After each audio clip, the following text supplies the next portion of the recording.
At 30,000 feet, the scientist released some pigeons. The poor birds couldn't fly in the thin air and plummeted downward. When he reached for the last pigeon, he discovered it had already frozen to death, so he tossed it overboard as well. The scientist continued throwing items off the balloon to reduce weight, determined to fly even higher. The woman felt they couldn't ascend any further, but the scientist had become somewhat deranged. At this critical moment, she slapped him across the face to bring him back to his senses. When she tried to pull the gas release valve, she found it completely stuck, undoubtedly frozen over. What could they do? She made the decision to climb up and manually release the gas herself. At over 30,000 feet, with temperatures around minus 22 degrees Fahrenheit, the woman began climbing toward the top of the balloon without any protective gear. Only by reaching the valve at the apex could they begin their descent. Looking down, she saw nothing but clouds. The thin oxygen left her gasping for breath and dizzy. Her hands were bleeding from friction against the ropes. To prevent herself from passing out, she fashioned a crude safety harness around her waist with a rope and continued climbing. After an excruciating struggle, she finally reached the top of the balloon, nearly collapsing from exhaustion. She struck the valve with her elbow, but it was frozen solid and wouldn't budge. With no other option, she stood up, balancing precariously at the top of the balloon 30,000 feet in the air, and stomped hard on the valve. Gas rushed out, and she had succeeded. She stomped several more times, and, to prevent the valve from freezing shut again, wedged her shoe into it, then cut the shoe apart with a knife to free her foot. Having completed her task, the woman could no longer hold on and passed out on top of the balloon. As the balloon began to descend, her body started slipping off.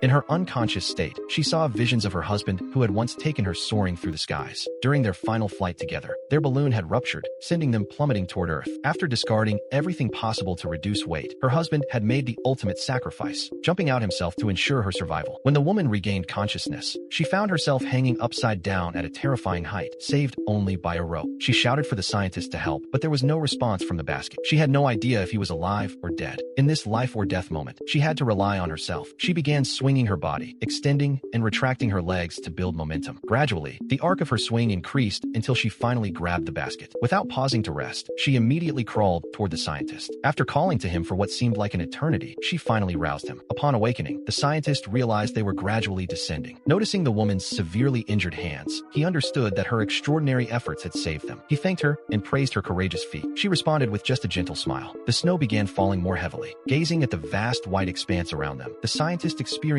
a joy he had never known before. "The world is so beautiful," he said. This was a realization from 1862, when each journey could potentially be one's last, yet people ventured forth without hesitation. Today, with our advanced transportation systems and information overload, we live increasingly small lives. We only see the trivial matters around us and between our fingers, no longer looking up to admire the sky.